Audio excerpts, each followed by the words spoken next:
अस्सलाम वालेकुम दोस्तों।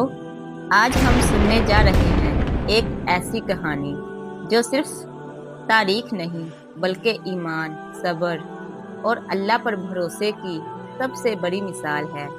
ये कहानी है एक ऐसे नबी की जिन्होंने 950 साल तक अपनी कौम को अल्लाह ताला की तरफ बुलाया, लेकिन चंद ही लोग इन पर ईमान लाए। ये है हजरत नूह अलैहिस्सलाम की कहानी। चलिए वक्त के पहिए को उल्टा घुमाते हैं हजारों साल पीछे, उस जमाने में जब जमीन पर इंसानों की तादाद बढ़ चुकी थी, लेकिन दिलों से ईमान कम होता जा रहा था। जब हजरत आदम अलैहिस्सलाम की औलाद जमीन पर फैल गई तो कुछ लोग बहुत नेक थे। वो हमेशा अल्लाह ताला का जिक्र करते, दूसरों की मदद करते और बुराई से बचते। मगर वक्त गुजरता गया, वो नेक लोग एक एक करके फौत हो गए। शैतान, जो उस वक्त तक इंसानों को बहकाने में नाकाम था, अब वो एक नया फरेब लेकर आया। वो लोगों के दिलों में वसवसे डालने लगे। इन नेक लोगों की याद को हमेशा के लिए जिंदा रखो, इनके मुजस्मे बना लो ताकि इनकी नेकी तुम्हें याद रहे। यूं नेकी की याद में बुत बनाए गए। पहले पहल तो लोग इन मुजस्मों की इबादत नहीं करते थे, लेकिन अगली नस्ल आई और शैतान ने इनके कानों में कहा, तुम्हारे बाप दादा इन्हीं बुतों की इबादत किया करते थे, यही खुदा है जो बरकत देते हैं। और यूं जमीन पर पहली बार बुत परस्ती शुरू हुई। अल्लाह ताला ने जब देखा कि इंसान गुमराही में डूब गए हैं, तो उसने अपने एक बंदे को चुना, एक पाक दिल, साबर और बा ईमान शख्स।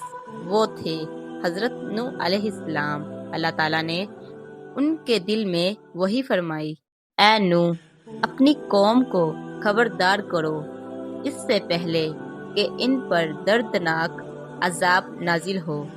हजरत नूह अलैहिस्सलाम ने आजिज़ी से अर्ज की, ऐ मेरे रब, मैं तेरा पैगाम जरूर पहुंचाऊंगा। यूं नबूत का आगाज हुआ। नूह अलैहिस्सलाम अपनी कौम के पास गए, इनके सरदारों के पास, आम लोगों के पास, और बड़ी मोहब्बत से कहा, ऐ मेरी कौम, सिर्फ अल्लाह ताला की इबादत करो, इसके सिवा तुम्हारा कोई माबूद नहीं। मगर इनकी कौम ने तंज से हंस कर कहा, ऐ नूह, तुम भी तो हम जैसे इंसान हो, हम तुम्हारी बात क्यों माने।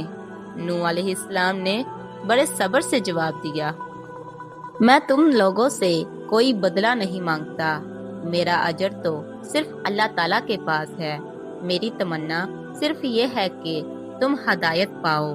लेकिन कौम के बड़े सरदारों ने कहा, ये शख्स सिर्फ अपनी बड़ाई चाहता है।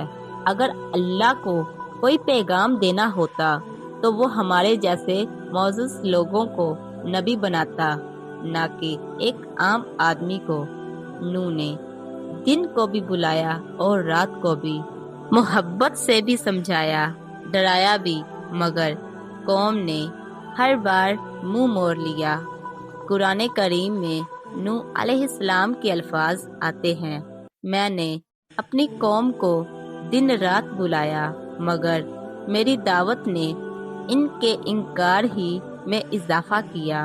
वो अपने कानों में उंगलियां ढूंढ लेते, कपड़े ओढ़ कर चले जाते ताकि नूह की आवाज ना सुने। हजरत नूह अलैहिस्सलाम ने कहा, ऐ मेरी कौम, मैं तुम्हारे लिए अजाब नहीं बल्कि रहमत लाया हूँ। अल्लाह ताला तुम्हारे गुनाह माफ करेगा, तुम्हें जमीन पर इज्जत देगा। बस एक खुदा को मानो, इसके सिवा किसी को ना पूजो। मगर सरदारों ने कहा, नूह, हम तुम पर ईमान नहीं लाएंगे, तुम्हारे साथ तो बस चंद कमजोर लोग हैं, ہم تمہارے پیچھے کیوں چلیں؟ نوح علیہ السلام نے فرمایا، میں ان کمزوروں کو اپنے سے دور نہیں کروں گا کیونکہ وہی اللہ کے قریب ہیں۔ وقت گزرتا گیا، سالوں پر سال بیت گئے۔ نوح علیہ السلام نے 950 سال تک اپنی قوم کو بلایا، دن رات، کھلے عام، پوشیدہ طور پر، نرم لہجے میں، لیکن ایمان لانے والے صرف چند ہی لوگ تھے۔ نوح علیہ السلام کے چہرے پر تھکن تھی مگر ایمان مضبوط تھا۔ ایک رات وہ سجدے میں رو پڑے اور عرض کیا، اے میرے رب، میں نے اپنی پوری کوشش کر لی مگر اب یہ قوم تیری بات نہیں مانتی۔ اگر تو چاہے تو ان پر فیصلہ فرما دے اور ایمان والوں کو بچا لے۔ اللہ تعالیٰ نے فرمایا، اے نوح، اب ان میں سے کوئی ایمان نہیں لائے گا سوائے ان کے جو ایمان لا چکے ہیں، بس کشتی تیار کرو کیونکہ میرا فیصلہ قریب ہے۔ یہ سن کر نوح علیہ السلام نے سجدہ کیا اور کہا، میں تیرا فرما بردار بندہ ہوں، اے میرے رب العالمین۔ حضرت نوح علیہ السلام نے اللہ تعالیٰ کے حکم سے ایک کشتی بنانی شروع کر دی۔ لوگ ہنستے تھے، مذاق اڑاتے تھے۔ گرمی کے موسم میں جب پانی کا نام و نشان نہ تھا، نوح علیہ السلام لکڑیاں کاٹتے، کیل ٹھوکتے اور اللہ کے نام سے ایک عظیم کشتی تیار کرتے۔ قوم کہتی، اے نوح، کیا تم پاگل ہو گئے ہو؟ یہاں تو پانی نہیں، تم کشتی بنا رہے ہو۔ نوح علیہ السلام مسکرا کر کہتے، جس کا تم مذاق اڑا رہے ہو جلد وہ تمہارا انجام دیکھ لے گا۔ نوح علیہ السلام دن رات محنت کرتے رہے۔ ان کے ساتھ چند مومن مرد و عورتیں بھی تھیں، کشتی بنانے میں ان کی مدد کر رہے تھے۔ دور کہیں بادل گرجتے اور زمین کی ہوا بدلنے لگی۔